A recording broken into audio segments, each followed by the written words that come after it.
সকাল দিয়ে আমি যা দেখে বুঝলাম যে পুরোটাই গোল গোল করে দিয়েছে, কোনো স্পেসিফিকেশান নেই যে কত মানুষ বাদ, কত মানুষ ইনক্লুডেড হলো, যে কত মানুষ এ হলো।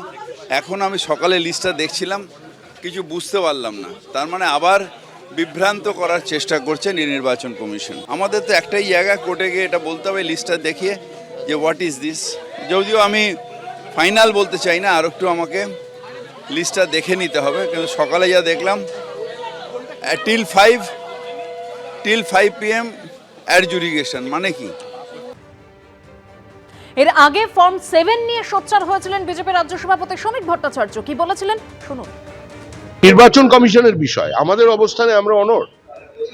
আমরা যে ফর্ম 7 জমা দিয়েছিলাম তার উপরে শুনানি করতে হবে।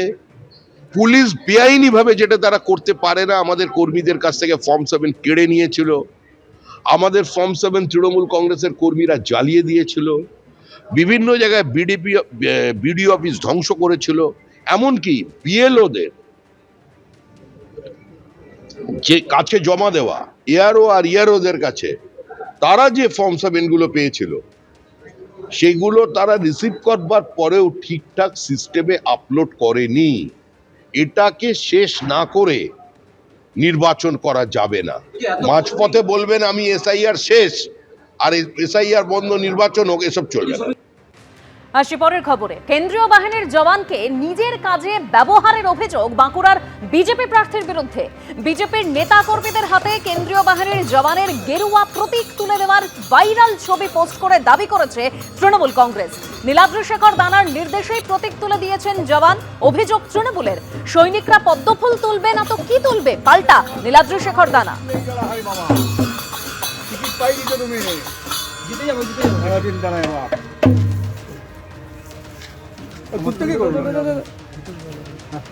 বলে দিই, বাঁকুড়ার বিজেপির ক্যান্ডিডেট নীলাদ্রি বাবু, তার যে নীলাদ্রি শেখর দানা, তিনি তার যে তারা ওনার সঙ্গে যে মিলিটারি থাকে সেই মিলিটারি বিজেপির পতাকা ক্যারি করছে।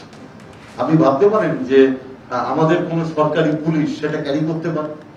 কোন জায়গাটায় গণতন্ত্রকে নামিয়েছে? ওনার সঙ্গে থাকা মিলিটারিরা বিজেপির পতাকা ক্যারি করছে। এবং আপনারা দেখুন, ওই যে দেখা যাচ্ছে, ওই যে দেখুন, এটা হচ্ছে খানা খানা গানা দানা, কেমন লাগে কুমির ছানা।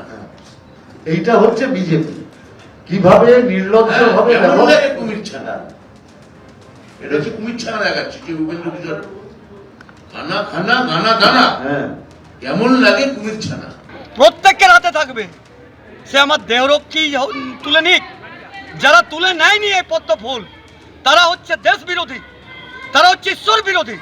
ভগবান পুরুষোত্তম শ্রীরামচন্দ্র মায়েরও কালবোধন করেছিলেন এই পদ্ম ফুল নিয়ে। তৃণমূল কংগ্রেস তো দাবি করছে যে আপনারা এই যে সিআরপিএফ বা সেন্ট্রাল বাহিনী, দল এটা ডাকাতের দল, লুণ্ঠনাথের দল, এদের কথা কে শুনবে? আমার যারা সৈনিক ভারত মাতার, যারা দেশের অখণ্ডতাকে রক্ষা করছে, আগলাচ্ছে, তারা পদ্ম ফুল তুলবে না তো কি তুলবে? ওদের মতন ওই মেশিন নিয়ে ঘুরে বেড়াবে, উন্নয়ন দাঁড় করে দেবে, পুলিশকে দাঁড় করে দিয়ে তোলাবাজি করছে, গরু পাচার করছে, সেদিকটাকে সামলাক। পুলিশ অবজারভারকে নিয়ে চাঞ্চল্যকর অভিযোগ করেছেন ব্রাত্য বসু। পুলিশ অবজারভার জয়ন্ত কান্তর স্ত্রী বিজেপি নেত্রী।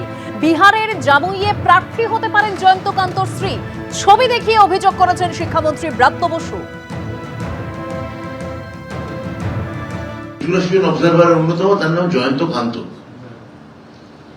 এবার আপনারা বুঝতে পারছেন বাংলা বিহারের বর্ডার, সেখানে দেখা যাচ্ছে তার স্ত্রী ওই ঠিক ওই পার্শ্ববর্তী এলাকায় একজন বিজেপির অ্যাক্টিভ নেত্রী, অবজারভারের স্ত্রী।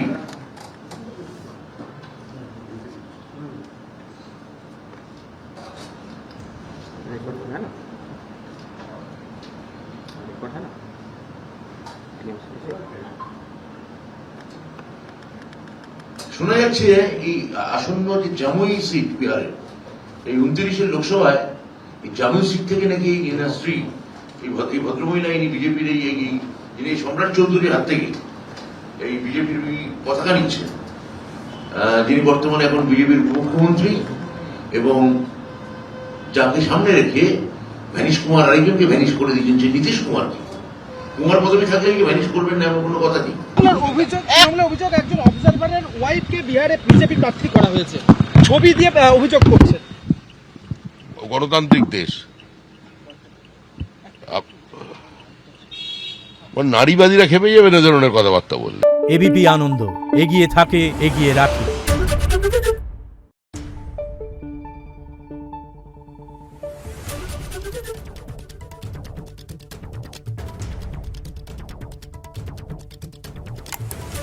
Thank you.